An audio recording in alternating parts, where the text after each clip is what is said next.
4, follow traffic, clear visual approach, runway 4 right, maintain 17, John Austin, 5 mile final. 17 till 5 out. Will commercial supersonic flight ever be a practical reality?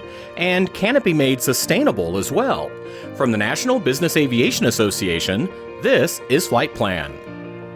I'm Rob Finfrock, and I'm pleased to welcome as my guest today Blake Scholl, founder and CEO of Boom Supersonic, who answers both of those questions with a resounding yes.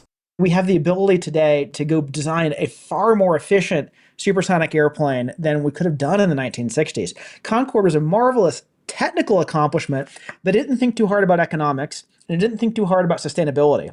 And so from a sustainability perspective, the first thing is making sure the airplane is economically sustainable. And then if we think about the impact to communities and to the planet, that really is about quiet operation, and that's about emissions.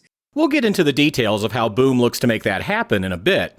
But Blake, let's go back to the beginning for your company. I understand Boom recently celebrated a pretty big milestone. Yeah, we turned 10 about a month ago. And so I started Boom with the goal of picking up where Concorde had left off and building the first truly mainstream supersonic transport that would allow ultimately anybody to be able to traverse the planet much faster than we do today. A belief I have held for a long time is that supersonic travel isn't about going really fast. It's not even about saving time. It's about what you can do in the world. And so what we've always wanted to do is to build flights that are faster, but also affordable, convenient, and sustainable. Because if we can do that, we can unlock a world in which more people can go more places more often, and interactions that we could have virtually today can become in-person interactions. And I think that's super important. And so that was the founding vision 10 years ago. And fast forward a decade, we've now built and flown history's first independently developed supersonic jet, the XB-1, which is about to break the sound barrier for the first time. We've gotten $26 billion in orders and pre-orders from United, American, Japan Airlines. That's enough to keep the factory busy for the first 5 years of production. We've actually built a factory in North Carolina where we're going to be able to produce these, by the dozen, eventually by the hundreds. And we are sort of well on our way now to really having a supersonic renaissance. Tell us a bit about Overture, the aircraft that you're hoping will lead that supersonic renaissance. I believe you're targeting about 70 seats? Yeah, it's 64 to 80 seats, depending on how it's laid out. We think the sweet spot's right there at about 64. And if we look back to Concorde, on that airplane, it had 100 not very comfortable seats. Fast forward, 60 years from when Concorde was designed, we can now do supersonic flight at a price point that looks a lot like business class and a comfort level that raises the bar relative to what people expect on airplanes today. How has Overture's design evolved over time? We've learned a lot as we've gone along this process. And the way we went about it was we started out kind of sketching what we thought Overture would look like, kind of back of napkin sketch. And then we said, great. That original concept, by the way, was a 3-engine airplane, one under each wing, a third one in the tail. And we said, great, let's shrink that down to kind of a 1/3 scale, and let's go do design, build, fly, learn on a kind of a subscale prototype. That's how we got to the XB-1. And we learned so much from the XB-1 on one hand, and on the other hand, by interacting with our airline customers like United, that we were able to make a bunch of improvements to the Overture design. And the feedback from airlines was they wanted a bigger airplane because they thought more people were going to want to fly supersonic. And then we learned a lot from XB-1 about, for example, the challenges of having a third engine embedded in the tail. Every time we got to do something with that engine, like a maintenance tech just cries. And so we went to basically 4 of the largest manufacturable engines. And each 4 on Overture are sort of installed identically, hanging under the wing. So there's only kind of one engine inlet installation on the airplane, which makes it a lot simpler to design and build. And it's right there where the techs can get at it. And then it allows us to go to, with 4 engines versus 3, we can increase the seating capacity, which ultimately is going to bring the per seat cost down and enable more people to fly more places more often. When do you expect we'll see the first Overture, Blake? Our goal is to carry our first passenger in about 5 years. We kind of benchmark ourselves off of VU with the 777 in the 1990s. And that airplane was 5 years from kind of firm configuration to carrying passengers. And that's right where we are right now. With everything we've learned on XB1, we're sort of in the process of breaking the engineer's pencils, so to speak, and saying, okay, we've got this airplane laid out exactly the way we want it. It's time to go proceed into the development phase. You mentioned the XB1 prototype, which is flying now. That was based on the original Overture design. And given how much that design has now changed, what can Boom still learn from the XB1? We've already learned so much from that airplane that we've been able to update Overture, which is kind of the whole point. Some people say, well, if the prototype doesn't look like the production airplane, what was the point of the prototype? And I think the truth is actually reversed. If you build a prototype airplane and then nothing changes in production, it implies that the team didn't learn anything from doing the prototype. And so the design has evolved from XB1 to Overture, but the technology has really stayed the same. And so I think of XB1 is really the first supersonic airplane built out of airliner technology since Concorde. So it has carbon fiber composites, it has software optimized aerodynamics, it has our supersonic intakes, it has our augmented reality vision system for takeoff and landing.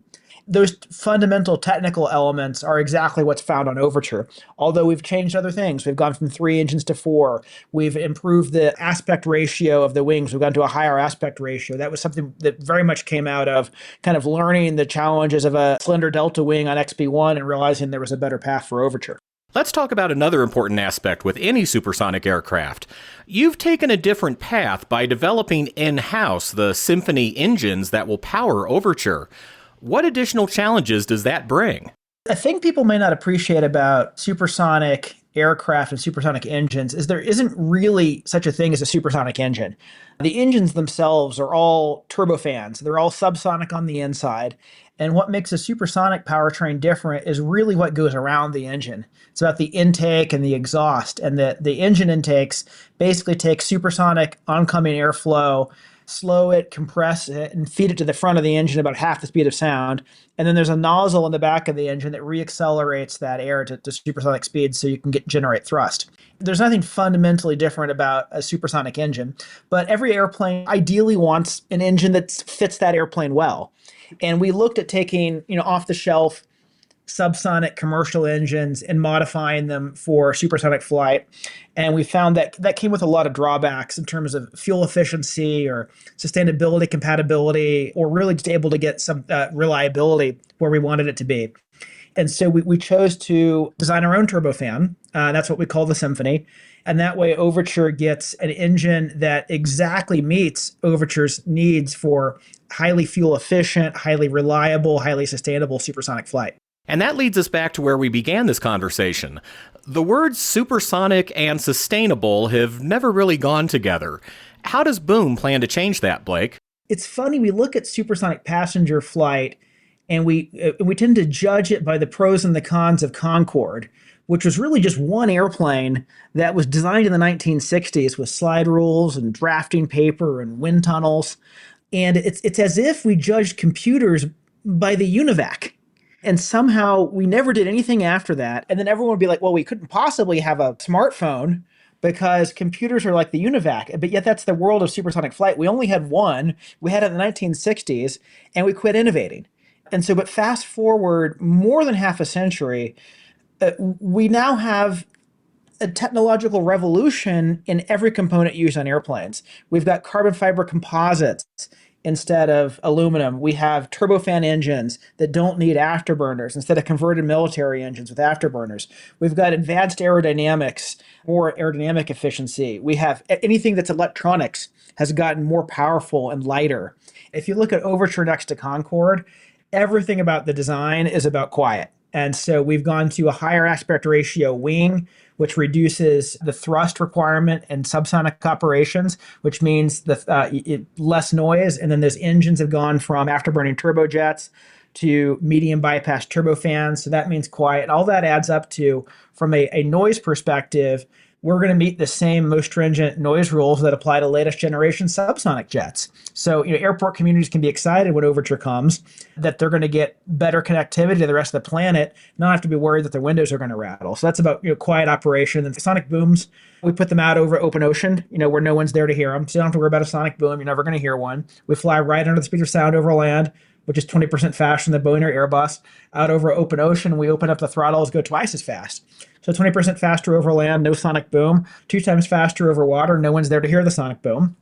And then from an emissions perspective, everything about the airplane is tuned for fuel efficiency on one hand. On the other hand, we've designed Overture and the Symphony engine to be compatible with latest generation sustainable aviation fuel. So as these sustainable fuels come online, Overture will be able to run on 100% sustainable fuel versus other airplanes today that can only do 50-50 blends.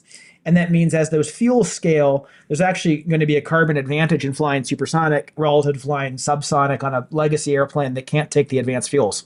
It sounds like sustainability has been an important part of Boom's approach from the beginning. Our mission is to make the world dramatically more accessible. And, I think we will all be better off in a world where there's actually a lot more travel. Imagine our kids grow up not just having read about other cultures in textbooks or on YouTube videos, but have actually broken bread on multiple continents and have friends from other cultures. And, that becomes possible when there's a lot more in-person interaction. But, what holds back in-person interaction? Well, the time and cost of travel. And then we go break those barriers, which is what we're doing on Overture. Then there's going to be a lot more travel. And so if we want to increase the amount of travel, we need to be very mindful to doing it in a way that it's also kind to the planet, even at significantly higher scale. And so that's why building in compatibility with future sustainable aviation fuel is very, very important to us. You mentioned that Overture will only go supersonic over water like Concorde. But I'm sure you're following work by NASA, for example, with its X-59 Quest test aircraft to reduce the volume and impact of transitioning to and from supersonic flight. How important is it to ultimately be able to operate above the speed of sound over land as well? If you look at Concorde, it was actually a really pretty good machine at Mach 2, but if you flew at subsonic, it was very inefficient. And so economically, the coastal routes were the best, and it didn't really have the economic capacity or the range to be able to, say, do routes like Chicago to Frankfurt, where you're kind of reaching into the US, reaching into Western Europe. And Overture, we've designed to be much better balanced, both for high subsonic cruise and for supersonic cruise. So we can do these hybrid routes where we're getting 20% speed up until we hit the coast, and then we open up the throttles, and then we go faster.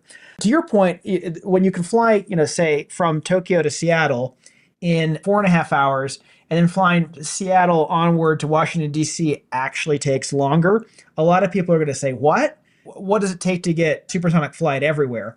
And so there will be future technology overtures that we look at getting the boom to a level that will be acceptable to the public. And I think that's absolutely part of the future. Speaking of the future, I understand Overture is primarily intended for commercial airline operations, but might we see a business aircraft variant down the line?